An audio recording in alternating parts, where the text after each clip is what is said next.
విశ్వాని తన ఫ్రెండ్స్ని పోలీసులు చితకబాదేస్తూ ఉంటారు. వాళ్ళు దెబ్బలు తాళలేక అమ్మా అమ్మా అని అరుస్తూ ఉంటారు. మరోవైపు విశ్వ తన ఫ్రెండ్స్ అందరూ కలిసి కాలేజ్ నుండి క్వశ్చన్ పేపర్ లీక్ అయినట్టు పోలీసులు అరెస్ట్ చేసినట్టు టీవీలో బ్రేకింగ్ న్యూస్ వస్తూ ఉంటుంది.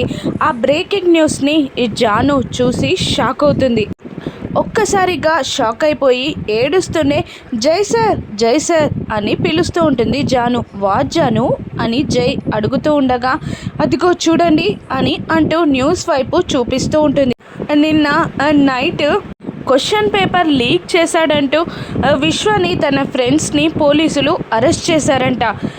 టీవీలో బ్రేకింగ్ న్యూస్ వస్తుంది అని జాను చెప్తుండగా వాట్ అని అన్నట్టు ఆశ్చర్యపోతున్నట్టు యాక్టింగ్ చేస్తూ ఉంటాడు జై.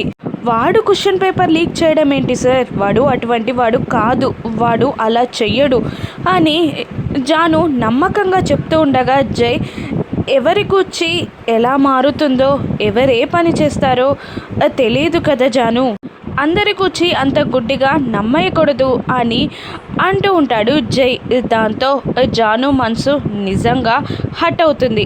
లేదు సార్, వాడు అటువంటి వాడు కాదు, ఈ అరెస్ట్ వెనకాల ఏదో కుట్ర ఉన్నట్టు నాకు నిజంగా అనిపిస్తుంది సార్, ఆ కుట్రని నేను బయట పెడతాను అని జాను ఆవేశంగా అంటూ ఉంటుంది. ఏ కుట్ర లేదు జాను, ఇంటెలిజెంట్ బ్రెయిన్ మాత్రమే ఉంది, అది నేనే అని కన్నింగా నవ్వుకుంటూ ఉంటాడు జై.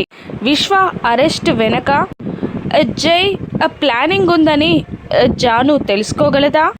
జై నిజ స్వరూపం తెలిస్తే జాను ఏం చేస్తుందో రాను ఎపిసోడ్స్లో చూద్దాం. Thank you for watching.